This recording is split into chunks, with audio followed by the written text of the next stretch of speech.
And here's I will show you how to insert or remove SIM card on your iPhone. So to remove or insert SIM card, first of all, you have to use this SIM ejector. So you can find the SIM ejector tool on your iPhone box. Just collect the SIM ejector. Now, in your iPhone left hand side here, you find this little hole. Just use the SIM ejector. Just insert this ejector into this hole, and then you have to push a little bit.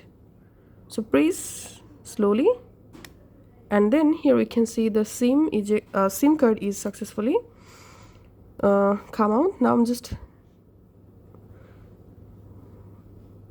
moving the SIM tray, and here as you can see this is my SIM tray. And now you can go ahead and insert or remove SIM card from this tray.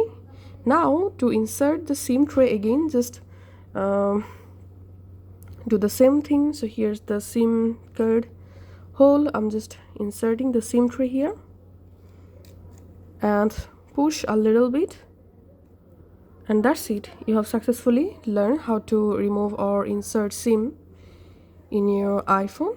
So as you can see, my SIM is working perfectly. Thanks for watching.